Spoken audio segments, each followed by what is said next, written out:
Thank you all for coming. I'm Deb Ryan, the District Attorney of Chester County. Today, along with the Coatesville City Police Chief, Jack Lawfer, we announced the arrest of Victor Lara Ortiz, age 18, in connection to the shooting death of 4-year-old Roman Aguilera Ortiz on February 28, 2022, in the 300 block of East Chestnut Street in Coatesville. Victor Lara Ortiz has been charged with involuntary manslaughter, firearms not to be carried without a license, endangering the welfare of a child, and related offenses. He is also Roman's older brother.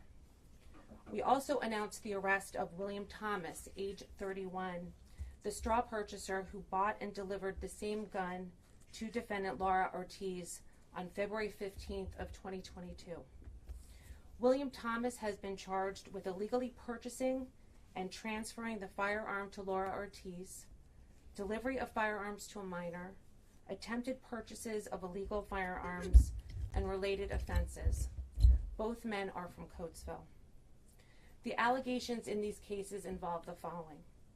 On February 28th of this year, before leaving his house that he shared with his younger brother Roman, his mother, and others, Lara Ortiz left his bedroom door opened and unlocked with a loaded semi-automatic Glock model pistol, unholstered and unsecured, on a table in his bedroom.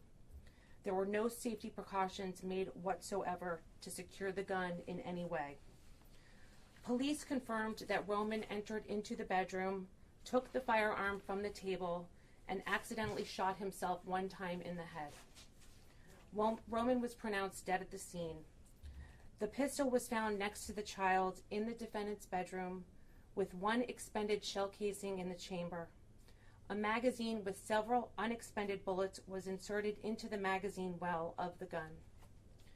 During the investigation, police traced the gun serial number through the Bureau of Alcohol, Tobacco, Firearms, and Explosives. They discovered that the Trop Gun Shop in Gap, Pennsylvania sold the gun to defendant William Thomas on February 15th of this year. Thomas is not legally allowed to purchase a firearm because of a prior criminal conviction. In addition, investigators learned that Thomas did not provide truthful information on his firearms application.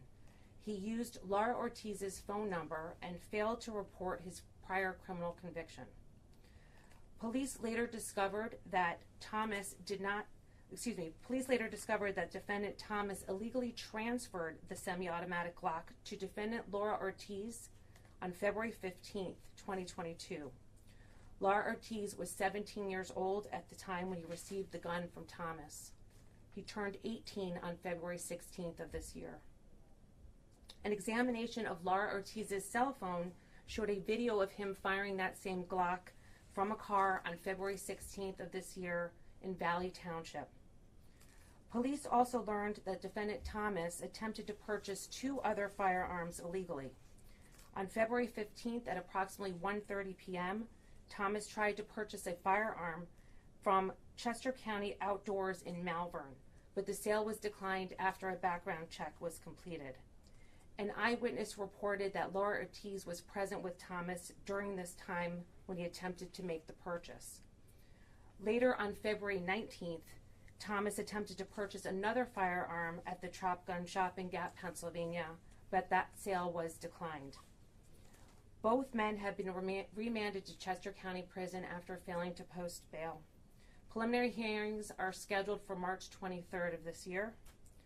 Coatesville City Police and the Chester County detectives are currently investigating this case, and it has been assigned to Deputy District Attorney Aaron O'Brien and Assistant District Attorney Dan Yarnell.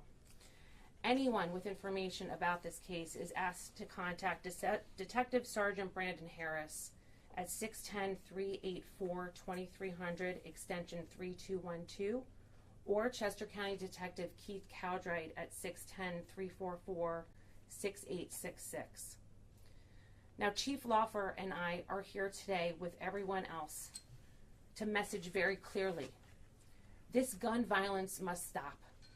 We cannot lose another life to this senseless crime. And how many more families have to be destroyed as a result of this before it hits home? Lock up your guns. This is a lock. This is free. It is offered at most of your police departments, or it's a couple dollars. But you can, for a nominal fee or for free, put this on your gun to save someone's life. This is another heartbreaking and tragic incident where the death of a child was 100% preventable. And now this family has to live with the ravages of these consequences for the rest of their lives. And my deepest condolences go out to them. Victor Lara Ortiz's reckless and grossly negligent behavior directly led to this child's death. William Thomas, a straw purchaser, illegally purchased this gun and gave it to someone who was not permitted to use it. We will hold everyone accountable for gun violence.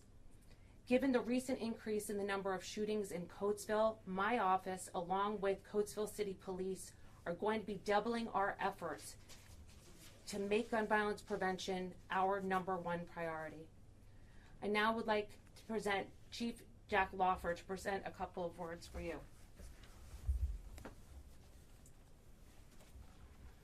The City of Coatesville Police Department, Chester County Detectives, and the District Attorney's Office worked closely with the Ortiz family. As you can imagine, it was very difficult for the family to experience the loss of a 4-year-old and then come to find out that the 18-year-old older brother would be held responsible for that death. Really, the announcement of the arrest today is a result of the gun issue. It's not a solution to the gun problems and the issues that face our community and many communities across the country. It's this issue that has to be addressed. The enforcement part falls on the police, but the other issues that are identified when looking at the gun problem have to be addressed by the community and society at large and all the other entities that are involved, whether it's family, whether it's parenting, whether it's teachers, whether it's clergy, whatever the case may be. It takes everybody's effort to help us combat gun violence. And this is just a tragic example. There was no intent here on the part of the 18-year-old, but you see, as the district attorney talked about, the result of an unsecured gun in the hands of a child. And this is what we have. An 18-year-old who should be really thinking about graduating high school. Where am I going for spring break? But because of the gun violence that involves around cases such as this, he's looking at serious time now and not serious time at spring break. Over this weekend, we had another incident where patrol officers for the city of Coatesville on a traffic stop made a traffic stop, and a subsequent search of the vehicle revealed 3 ghost guns, 1 stolen gun, 7 extended magazines, and a lot of ammunition. What do you think was going to happen with those weapons in our community? Once again, how do we address this problem? We're not going to enforce our way out of it. We need the help of everybody, all the entities that are involved. Thank you. Thank you. Finally, I just want to thank some of the people who are standing up here with me today for all of their efforts. First, to Chief Lawfer and his entire police force for their constant vigilance and in their attempts to stop the scourge of gun violence in Coatesville. To Detective Sergeant Brandon Harris, he is the assigned detective on these cases, and also to Chester County Detective Keith Cowdright for his efforts as well in helping us break this case. I also want to thank Deputy District Attorney Aaron O'Brien and ADA Dan Yarnell for their efforts as well. Everyone here has been working tirelessly in our attempts to make this county safer, and we are not going to stop. So that's all I have today. I can take some questions if you have any. Yeah, Ryan, is there any sense of what went wrong during that initial purchase? Why this person who was unable to buy a gun was able to buy a gun at that gun store in Gap the first time? I don't know the answer to that. I think we're still looking into that. That's being investigated, I believe, by the Lancaster County police investigators. Is it that easy to lie on the application and kind of just fall through the cracks in the background check process for purchasing a gun? It shouldn't. I mean, we have these we have an ability to do these checks right there. So no, people should not be able to lie and still purchase a firearm. Something went wrong here, and I'm not sure what it is. Do we know who was home at the time of the shooting? I don't. Chief, are you aware? The 13-year-old brother of accused Ortiz and the 4-year-old was home, and he is the one that discovered the 4-year-old deceased. And he's the only person who was home? Yes, that's correct. Yes. Anyone else have any questions? You mentioned an incident, I guess it was a post, firing a gun from a car. Yes, we were able, through a search warrant, to secure defendant Lara Ortiz's cell phone, and our forensic examiner was able to find a video that was filmed on that phone depicting him shooting that Glock from a car in Valley Township. Was he like in a remote area, around people, or was there any idea what he was shooting at? Or That I don't know. It was just from a car in Valley Township.